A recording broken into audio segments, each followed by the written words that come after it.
Le prospecteur et son chien de garde.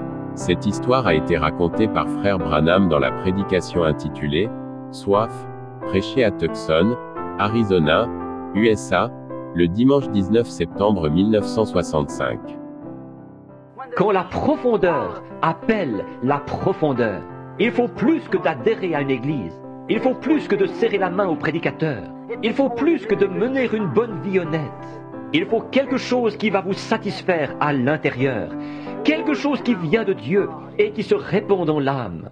La profondeur qui appelle la profondeur. Au bruit de tes ondées, ô Éternel.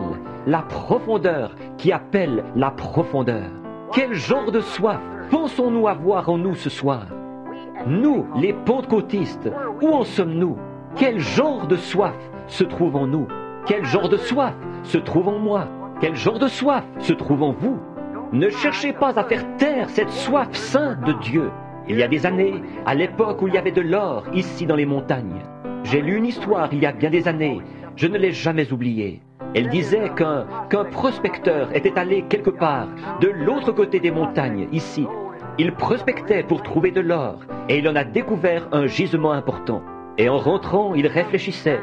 Quand il serait rentré en ville, ce qu'il allait devenir, ce serait la fin de tous ses problèmes. Et il essayait de se dire, demain je serai rentré.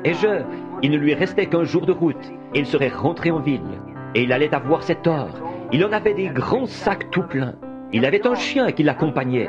Bon, je ne compare pas le chien au Saint-Esprit, mais c'est pour illustrer. Mais ce chien, pendant la nuit, ce prospecteur était étendu sur son lit et il s'est mis à penser. Bon, demain je vais apporter tout mon or là-bas et je vais devenir ce que j'ai toujours voulu être. J'ai toujours voulu être un homme riche. Je voulais avoir des belles choses et tout. Et là, le chien s'est mis à aboyer parce qu'un ennemi approchait. Il est sorti et il a dit « Tais-toi !» Alors le chien s'est calmé. Il venait à peine de se remettre au lit. Il allait s'endormir. Et le chien a repris de plus belle. Il bondissait au bout de sa chaîne. Il est retourné à la porte. Il a dit « Tais-toi ! Sache que demain, je suis un homme riche. » Tu vois? Et c'était là ses grands rêves. Mais le chien a recommencé à aboyer.